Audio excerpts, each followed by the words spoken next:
Hey, it's me, Emoji C. Introducing today's show.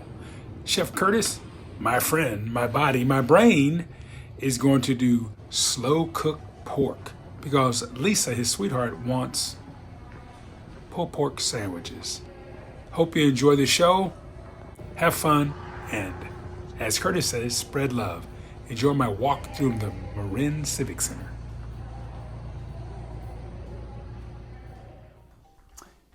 How you doing?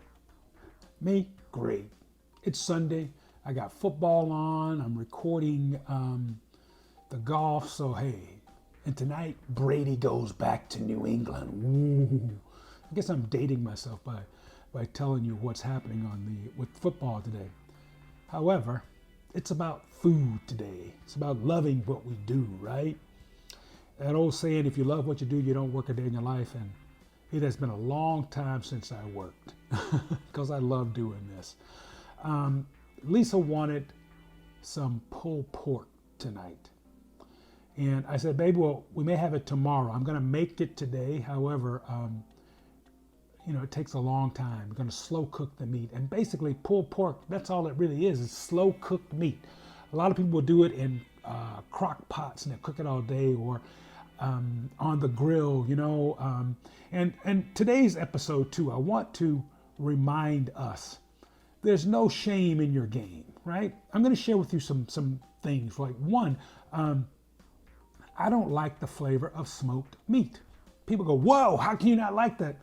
Just not my thing, right? So don't you be shamed if you don't like the taste of something. It's like, I remember Julia Child saying how there's room for all of us, all of our taste buds. There's room for, what you like and what you don't like. We don't have to make a big fuss about it, right? So don't let people shame you because you cook your pork in the crock pot. Don't let them shame you because you don't want to smoke it for 15 hours. Me, I like to do my slow cooked meat either in the oven or on my gas grill. Okay, like I said, I don't like that flavor of smoke. I never do. I don't even burn fires in my fireplace because I don't want my clothes smelling like smoke. And maybe that's why I don't like to camp out. It's funny. Curtis Jr. and Cole love camping. However, their dad, not into that outside roughing it stuff. What is the most important thing when it comes to slow cooking meats? And a lot of things people say could be the most important. I think the rub. Okay, I'm going to show you something. I'm going to start here. This is the last of my own little seasoned salt, which I make myself. How do I make my seasoned salt? Simply salt. I use like a kosher, a coarse salt. That's the base of it. Then I'll start adding some granulated ginger, garlic, whatever spices and flavors I like. And I'll use like dry herbs and parsley, those types of things, right? Just grind them up with your Morton pestle. Or I used to keep an old coffee grinder around to grind up my spices, because you don't want to grind coffee that again after you've ground spices in it. However, if you don't want to make your own seasoned salt, and again, don't be shamed if you like Lowry's, right? Mama used Lowry's. I keep Lowry's in my fridge, and I love adding it to my greens. When I'm making collard greens or something like that, Lowry's season is the bomb. Leona Chase, she uses it. So hey, if it's good enough for Leona, good enough for my mama, good enough for me and my pots. Okay, so let's talk about the rub. A lot of people trip, you got to have a dry rub, you got to have this rub. Like, come on, people. There's room for all of us in this pot of soup. So whether you make a dry rub or a wet rub, okay, the things you like, all right? Put stuff in there that you like, right? So what have I got here? I've got my salt. I add a little more salt to that, right? Why do we add salt? Well, salt brings out flavor. I've got some brown sugar. And if you don't have brown sugar, you can use, white sugar. I'm going to add that to it, right? I'm going to just sprinkle it in there, right? Going to stir it up with my finger. Best mixers in the world, those hands, right? And you'll make a big volume. In addition to doing the slow cooked pork, I'm also going to slow roast a hen. They call them bakers, bigger hens, right?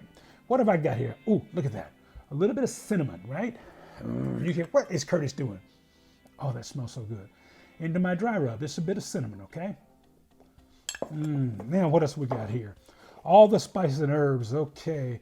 A little nutmeg. What? Am I making a pie or am I making a dry rub? I'm making flavor. Don't be tripping, okay? What is this? Looks like thyme. Oh, that's this basilico, basil. Let's do it, okay? Why not? What I'm trying to demonstrate here is that things you like, add to your rub. Don't trip.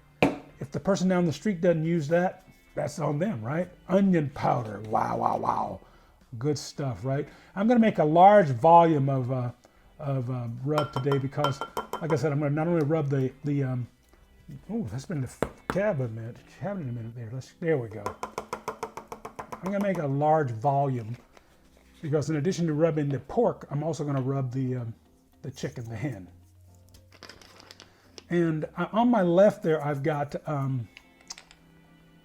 some wet things. If I wanted to add a little bit of Worcestershire sauce, which I'll probably sprinkle over, I've got that. Also my olive oil.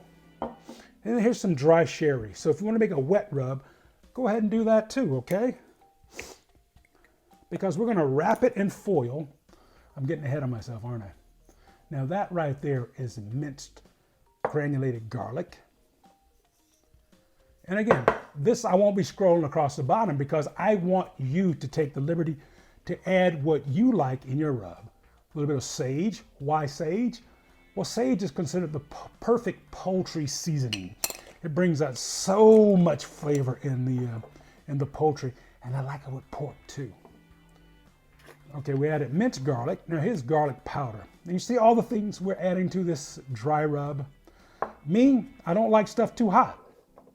So I'm not going to add any red pepper flakes. I'm not going to add any, cayenne. What I may add though is some sweet Hungarian paprika. I know I have some in the cupboard somewhere.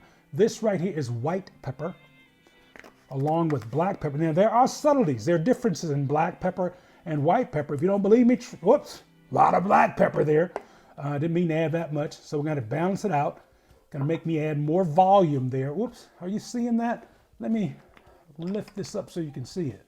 There we go. Didn't notice that I had it too high. So let me adjust. There we go. How's that? Now you can see that. Ooh la la. I love working with this DJI setup. Now look at that rub. See the volume start to happen there? Okay. I may even add more. What have we got here? Ooh, oregano. Oregano and a dry rub? Heck yeah. There we go. Oh, all those aromas we want to come out, right? Okay, I already added cinnamon. Don't need to add any more. Oh, this is white onion powder. Add a little more of that. Now, I think I've talked to you so many times about herbes de Provence, herbs from the south of France. One of my favorite spice blends. I'm going to add a bunch of that there. If I could find my mortar and pestle, I would grind this up. But I think it's in storage. I think I've told you all how I don't like to use the word B-U-T because no matter what you say, if you say B-U-T, that negates the positive things you said. So I like to say however or instead, something like that. Now I'm going to add some of the Himalayan salt. I'm going to grind some of that in there. Believe me or not, all these salts have a different flavor. They also have a different texture, and they add to your rub. I may need to double this before we get to our pork and our chicken.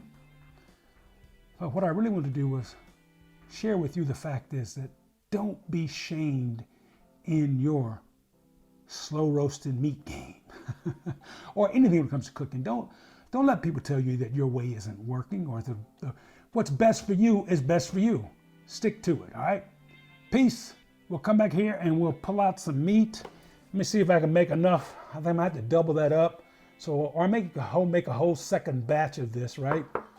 But I don't have any more of my seasoned blend. So let me think on this one before we get back. Okay, y'all. Be back in a minute. Peace. Spread love. This little stew here, I wanted to kind of stand up so I could share with you without having to bend over or whatever. And then I was thinking, like, what could I do? All kind of things, all kind of little tricks I could have done to elevate. However, I wanted to share this stool. This stool was made by a friend, Donna Hope. And if you've been watching the show for a while, you know Bill Hope was my best buddy in the world. Well, Mom was my best buddy, and Bill was one of my best male friends of my life. He and I met in junior high, and we traveled across country together in 1980, and we both moved to California, had good lives, and we lost Bill about 4 or 5 years ago, and he had given me this, or he and Donna had lent me this. I can't remember exactly how I got it. However, I told Donna, I said, hey, I have this stool, and when I see it, I think about Bill, and but you know, when I come back to Georgia, I'll bring it to you. She goes, no, I know how much you loved him, Curtis, so you keep it, and I will, and I use it all the time. But anyway, I digress here. I'm talking about my buddy Bill. I love you, Billy, but this Madison Hope, Bill's daughter, whenever you want this stool, it's yours, baby. Okay, so I double the volume of our rub, of our dry rub now, and I'm going to mix it up. I'm going to make 2 containers because I've got pork and chicken, and we don't want to cross-contaminate. I watch a lot of cooking shows and see these guys. I shouldn't say cooking shows, but I watch YouTube videos and I see people doing things, and I'm going, oh my goodness, did you ever take a food safety, food handling course? That's about half, right? Okay, a little more here. That should be enough. And if we need to, we'll just make more, okay? I kind of like that. Ooh, look at that. Let's mix it up a couple of times. I think I like that idea. And we don't have the mortar and pestle, so when we come back, we'll get either the pork or the chicken out. Oh, this smells so good. Y'all gonna love this blend. I couldn't find any sweet paprika, Hungarian paprika, so I didn't add any. So I gotta put that on my shopping list. That looks good, that's a good blend. Pork shoulder there, you like, huh? And I've washed it, just kind of rinsed it off, I should say. And what I'm gonna do now is, well, a couple of things. One, remember our little trash can unit from outside. I'm gonna put this here so you don't think I'm throwing things in the floor, because there's where all the extras will go. I'm gonna pat this dry, and just pat. Put on my my food safety gloves so I can lift it. And again, I think I mentioned earlier how, you know, you watch these videos, and some of these guys, I wonder what their deal is, right? You know, didn't you take a food safety course? Don't you know that about cross-contamination? I'm going to try to keep this hand completely dry. That's when I'll take and add the spices in with. And there's a bit of moisture in our container. You see that? So I'm going to lift this out. Lift this right out and place it on the cutting board. See that water there? What I'm going to do is that little container that I had, I'm going to dump that liquid into it. We're going to dry this out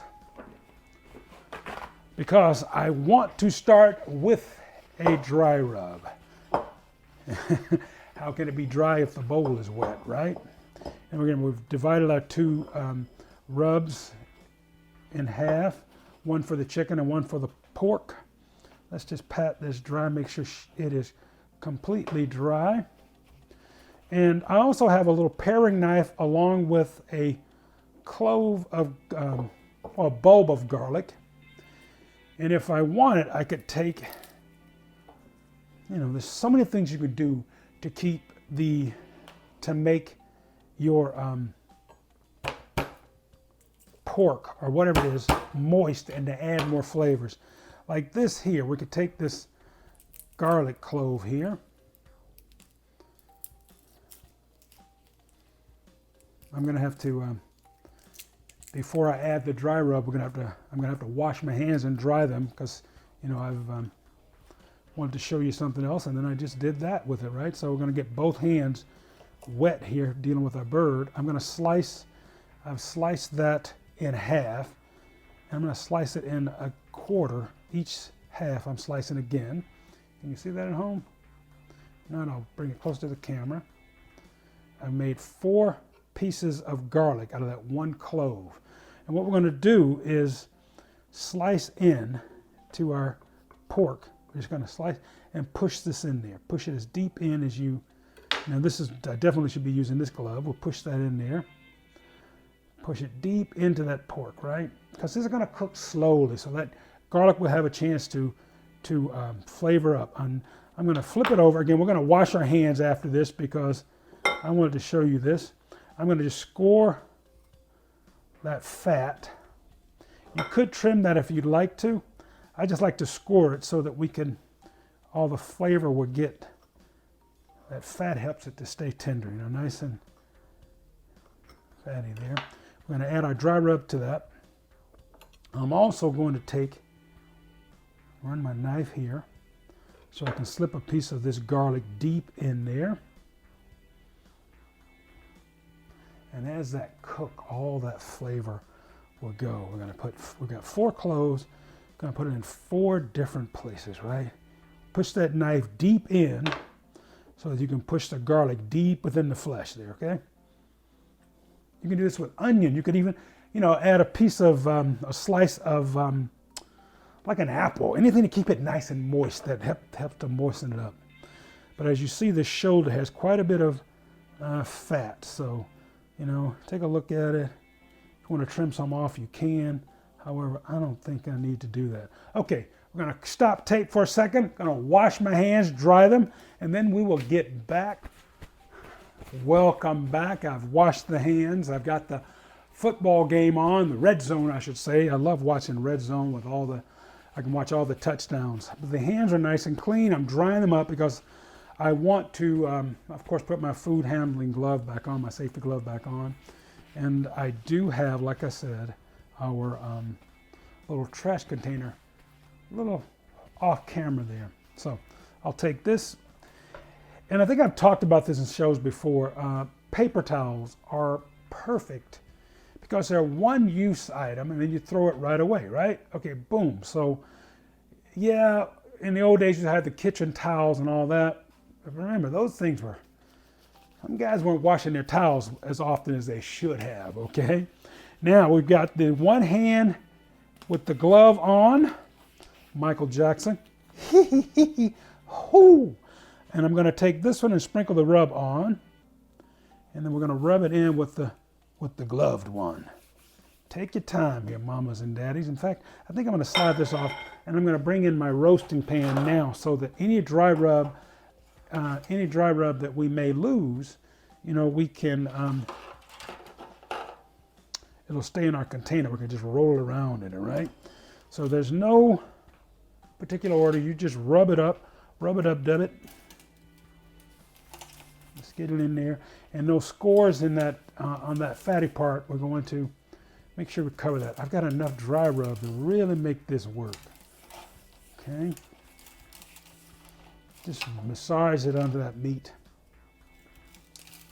We're going to do the same thing with the chicken once we get it out.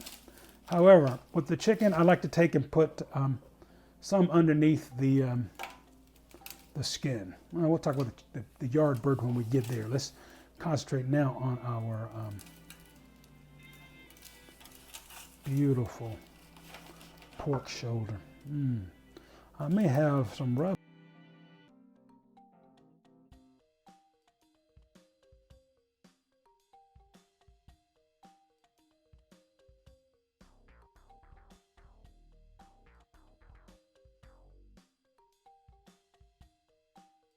It's me, it's Curtis G. I'm going to turn our oven on to about 225. Put my glasses on, make sure I've got the correct temperature, huh? Oh, look at that. See, that's 300. I'm going to go to about 225 because we're going to cook slow, low, and slow. I can't dance, nor can I sing. Let me tell you something. I can cook. All right. So here we go. We've got our pork shoulder. That's about 1.5 pounds, 2 pounder. Enough for Lisa and me. And if someone drops by the house to eat, we can take care of them as well. Years ago, I was part of Reynolds Wrap. I think it was a turkey cooking advisory board, and I had a great time with that, you know. And one of the recipes I gave them was a slow cooked pork wrapped in foil. And what I honestly like to do, like years ago, I catered an event for some Hollywood celeb.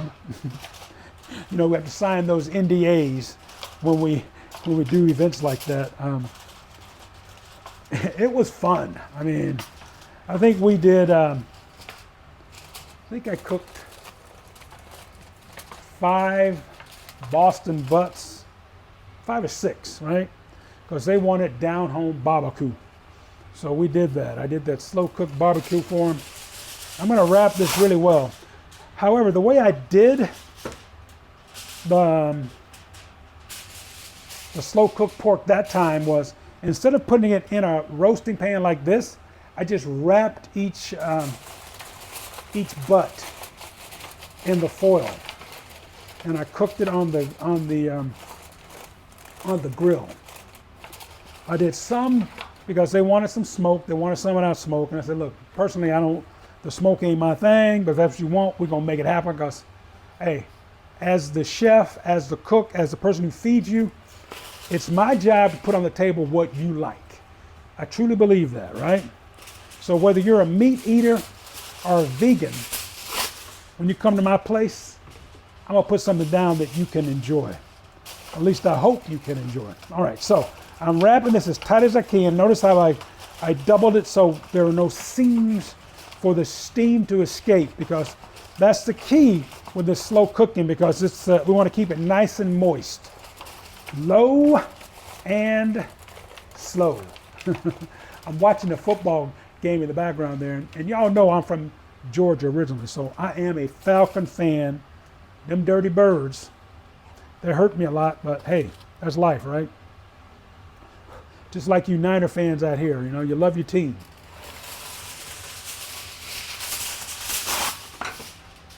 And the great thing about using Reynolds aluminum, hey, this is recyclable if you don't, you know, as long as it, look at that. Make it nice and tight. Nothing should be able to escape that. The oven is on. We're gonna slide it in and just let it go low and slow. Okay.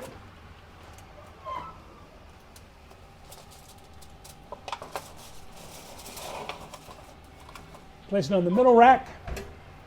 The yard bird probably going to... Okay, we are back in the kitchen. I've got everything out. 3, 2, 1. We are back in the kitchen. I've got the 3, 2, 1. Back here with the kitchen, I've got 2 thermometers, one for the chicken and one for the pork. So let's open them up. First, we'll turn it on here. Okay. Remember, we wanted our internal temp to be 195 to 208, that range there with the pork. So I'm going to, I love this electric, this battery-powered thermometer. And there's my temperature. It says 160. That's for like a different meat. 145. Let's see what we can get here. 170. Oh, okay. I'm going to have to use... There we go, we got that. Okay, so we're gonna open her up. Don't burn yourself, be careful. And we put quite a bit of foil here.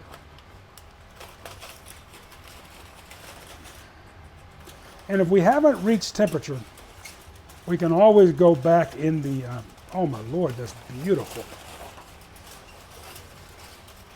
What do you think, folks? Let me see if I can get you a close-up on that one right there. That's really Chef Curtis. Chef Curtis. Chef Curtis. Ooh la la, that's looking Mac Daddy. Let's see what temp we got here.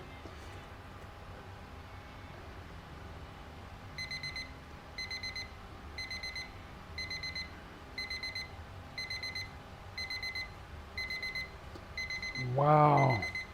what do we want? We wanted 198 to 208. I'm sorry, 195 to 208. Yep.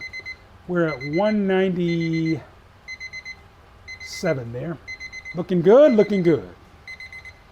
Okay, now let's go. All right, let's shred some pork. I got the sauce is ready. Ooh la la. I got my oven toast ready. That's what we're talking about. Stove toast. So let's shred up some pork so I can feed my baby. Okay. Remove that bone. All right. Look at it. Oh, look at that. Wow, just pull that right out of there. Oh, that garlic smells so good in there, y'all.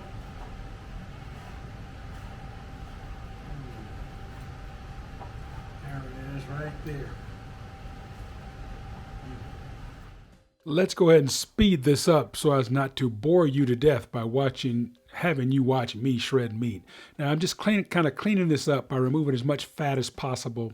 I'm going to remove that meat from the bone. Then of course we can discard the bone.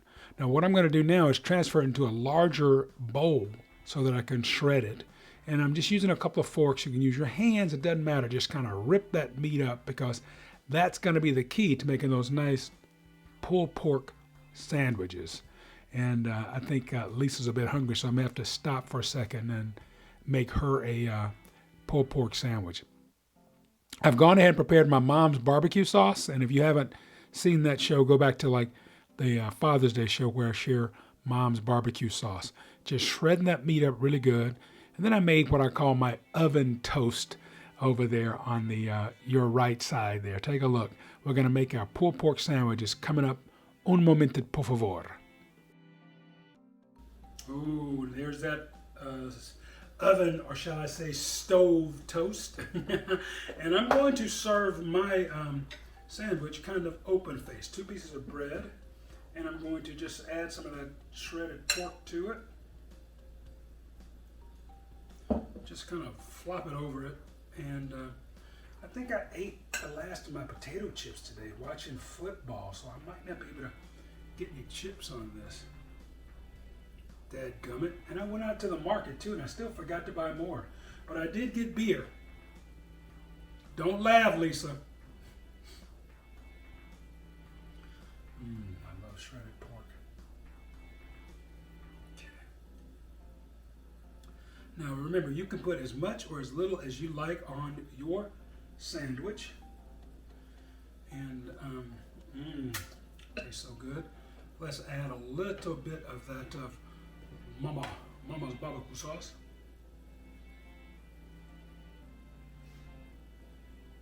Let's add a lot of Mama's barbecue sauce. I need my potato chips. I do love dipping potato chips in barbecue sauce, you know. Don't laugh, just think about it. Barbecue potato chips. All right, I'm gonna see if I can pan up so you can see me take a bite. I've got my DJI in hand.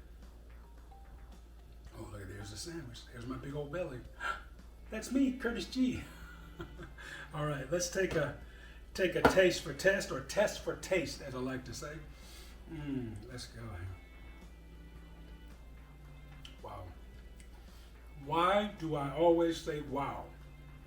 I know it's going to taste good because I made it. Sounds a little braggadocious, doesn't it? All right, well, let's do some chicken. I'm not sure if I'm going to make a sandwich with the chicken tonight because I think I'm going to make something later in the week with the chicken for you, okay? This is good stuff. What'd you think of it, baby? It was delicious. From Lisa's mouth. All right, y'all. Spread love. I'm going to finish my sandwich, watch Tom Brady beat New England. Peace out.